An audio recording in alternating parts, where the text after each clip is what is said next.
Hello મિત્રો, નમસ્કાર.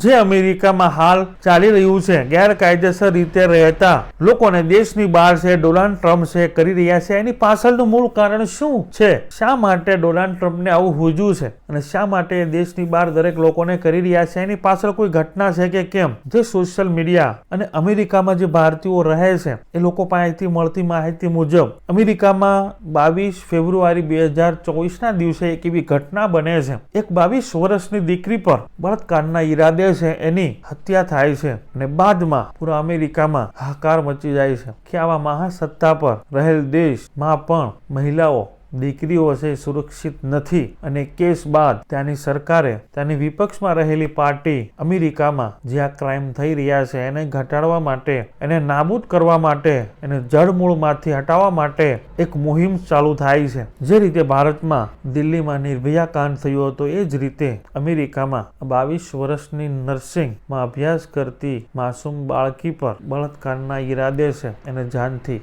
મારી નાખવામાં આવી અને બાદમાં એ મુદ્દો છે અમેરિકામાં ખૂબ ચગે છે અને એ મુદ્દા પર ડોનાલ્ડ ટ્રમ્પની જે પાર્ટી છે એ પણ તેનો મુદ્દો બનાવે છે, એ ઘટનાને મુદ્દો બનાવે છે. અને ડોનાલ્ડ ટ્રમ્પ એ આ ચૂંટણી, જે આ તાજેતરની ચૂંટણી છે એમાં એ જ પ્રસાર કરતા છે, એ નજરે પડ્યા છે ને એ જ મુદ્દા પર છે એ ચૂંટણી જીત્યા છે કે ગેરકાયદેસર રીતે જે અમેરિકામાં વસે છે અને ક્રાઇમ રેટ જે અમેરિકામાં વધી રહ્યો છે એને અમે સત્તા પર આવીશું તો નાબૂદ કરીશું. તો ત્યાંની જનતા છે એ ડોનાલ્ડ ટ્રમ્પના આ નિવેદન પર, આ મુદ્દા પર છે એગ્રી થાય છે અને મોટા ભાગના લોકો અમેરિકન ડોનાલ્ડ ટ્રમ્પની જે પાર્ટી છે એને વોટ કરે છે. ડોનાલ્ડ ટ્રમ્પ છે સત્તા પર આવે છે અને જ્યાં 22 વર્ષની માસૂમ દીકરી પર 22 ફેબ્રુઆરી 2024 દિવસે અમેરિકાના જોર્જિયા યુનિવર્સિટીમાં નર્સિંગમાં અભ્યાસ કરતી, રનિંગ કરવા માટે જઈ રહી હતી અને ત્યાં એક ગેરકાયદેસર રીતે અમેરિકામાં રહેતા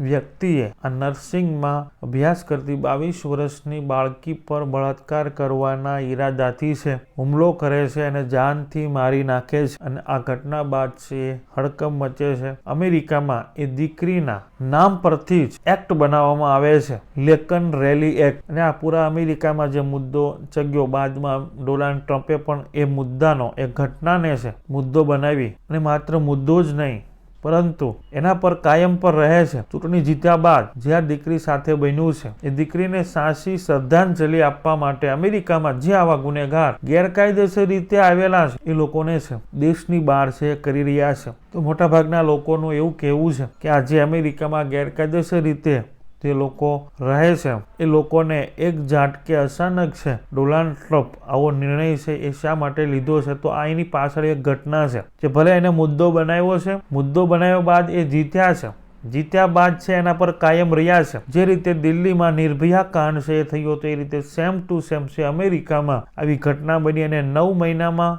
એ જે આરોપી છે એને સજા પણ મળી ગઈ. પરંતુ આવી ઘટના બીજી વખત અમેરિકામાં ન બને એ માટે એ દીકરીના નામ પર છે એક્ટ બનાવવામાં આવે છે અને આવી ઘટના ન બને એ માટે જે ગેરકાયદેસર રીતે અમેરિકામાં રહે છે અને ગુનાઓ આચરે છે એ દરેક લોકોને દેશની બહાર છે એ કરવાના નિર્ણય પર ડોનાલ્ડ ટ્રમ્પ છે એ અડગ છે. અને એ જે તે સમયે જે પાર્ટી સત્તામાં હતી અને સામે જે વિપક્ષમાં પાર્ટી હતી એ બંને પાર્ટીએ સાથે મળીને આ દીકરીને ન્યાય અપાવવા માટેની માંગ, અને આ દીકરી માટે આપણે અહીંયા ભાજપ હોય કે કોંગ્રેસ હોય એકબીજા પર છે આક્ષેપો નાખતા હોય છે કે ભાજપ સરકાર સત્તા પર હતી ને આવું થયું, કોંગ્રેસ સરકાર સત્તામાં હતી ને આવું થયું. પરંતુ અમેરિકામાં કંઈક થોડુંક અલગ છે કે આવી ઘટનામાં બંને વિપક્ષ અથવા સત્તા પર રહેલ પાર્ટી બંને એક સાથે રહીને આ દીકરીને ન્યાય કઈ રીતે અપાવી શકીએ. અને આની પાછળનું કારણ શું છે? તો એની પાછળનું કારણ છે એક ગેરકાયદેસર રીતે અમેરિકામાં ઘૂસેલ વ્યક્તિ છે એ આ ઘટનાને અંજામ આપે છે અને બાદમાં અમેરિકન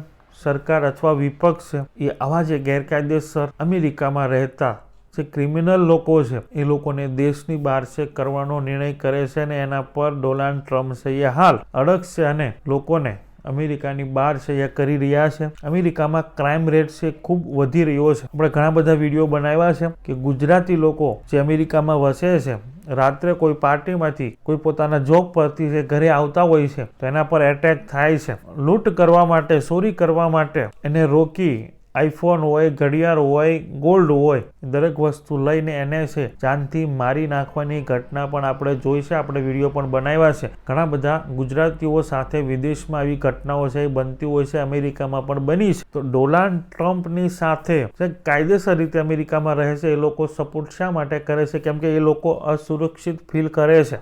જો ડોનાલ્ડ ટ્રમ્પ આવું કરશે તો એ નિર્ણયને આ લોકો આવકારી રહ્યા છે, કેમ કે અમે સુરક્ષિત રહી શકશું. ગેરકાયદેસર રીતે લોકો ઘૂસી રહ્યા છે, જે લોકો મજબૂરીમાં આવી રહ્યા છે, શાંતિપૂર્ણ કામ કરી રહ્યા છે, એનાથી કોઈ મતલબ નથી. પરંતુ જે લોકો તકનો લાભ લઈ ગેરકાયદેસર રીતે ઘૂસી અને અમેરિકામાં આવીને ક્રાઇમ કરે છે, એ લોકોના કારણે અમેરિકામાં હાલ ક્રાઇમ રેટ વધી રહ્યો છે. તો આવું લોકો કહી રહ્યા છે કે આજે અમેરિકામાં ગેરકાયદેસર રીતે રહેલ લોકોને દેશની બહાર આટલી મોટી સંખ્યામાં કરવાનું પ્લાનિંગ છે ડોનાલ્ડ ટ્રમ્પ કરી રહ્યા છે. એની પાછળ એક આ ઘટના પણ સામેલ છે કે 22 વર્ષની દીકરીને સરેઆમ બળાત્કાર કરવાના ઈરાદે છે જાનથી મારી નાખવામાં આવે છે. એ દીકરીના પણ ફોટા તમે જોઈ શકો છો, તમે ગૂગલમાં સર્ચ પણ કરી શકો છો. એના પર એક્ટ બનાવવામાં આવી છે એ પણ તમે સર્ચ કરી શકો છો. એનો આરોપીના ફોટા પણ તમે જોઈ શકો છો. આજે હાલ થઈ રહ્યું છે એની પાછળ મૂળ છે એ આ ગણવામાં આવી રહ્યું છે. જે માહિતી અમને મળી છે સાચી ખોટી હોઈ શકે છે, પરંતુ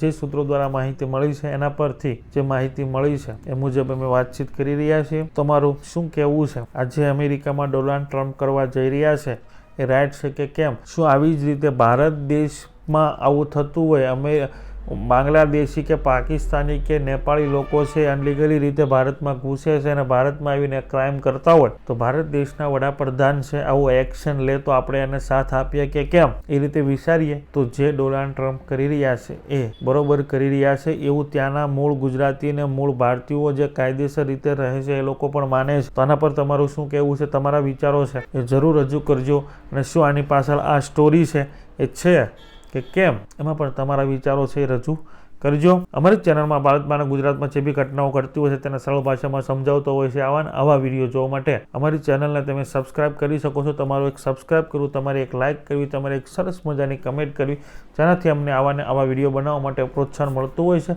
થેન્ક યુ. નેક્સ્ટ વિડીયોમાં મળીએ.